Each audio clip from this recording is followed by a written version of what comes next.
N'oubliez pas de soutenir et de vous abonner à la page Eco News Insight pour recevoir toutes les nouveautés. Alors qu'une tension palpable règne au sein de la famille d'Alain Delon, l'acteur préfère actuellement rester silencieux.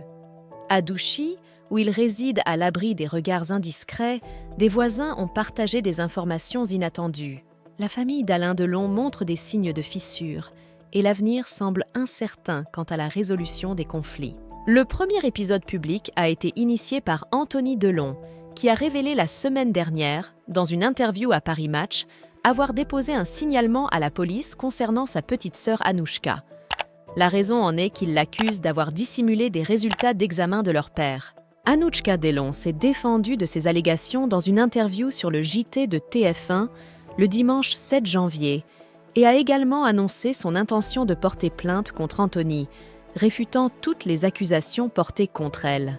Alain Fabien, le Benjamin de la fratrie, a quant à lui pris position.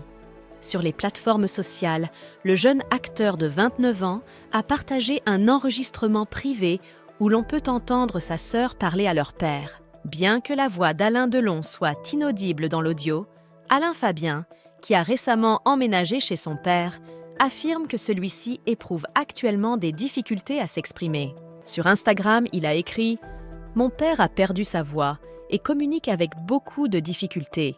C'est un fait. » Les habitants du voisinage d'Alain Delon se prononcent sur la situation. Actuellement, Alain Delon préfère rester confiné dans sa propriété à Douchy, dans le Loiret, où, selon les dires d'Anthony, il envisage de passer le reste de sa vie. Il se sent bien dans son petit Douchy, dans son domaine. C'est là qu'il a choisi de résider, et nulle part ailleurs. Il vaut mieux qu'il reste là, tout de même, a affirmé l'un de ses voisins à Europe 1. Il a ensuite partagé « S'il avait envisagé de partir en Suisse pour des raisons fiscales, il l'aurait fait. Mais bon, ils ne vivent pas dans le même monde que nous. On a entendu parler de grandes ventes de tableaux avec des sommes considérables brassées. » Lors de son passage sur le plateau de Pascal Praud sur CNews, Anthony Delon avait insisté sur le fait qu'il ne s'agissait pas d'un conflit lié à l'héritage, précisant que la succession de son père était déjà réglée depuis un certain temps.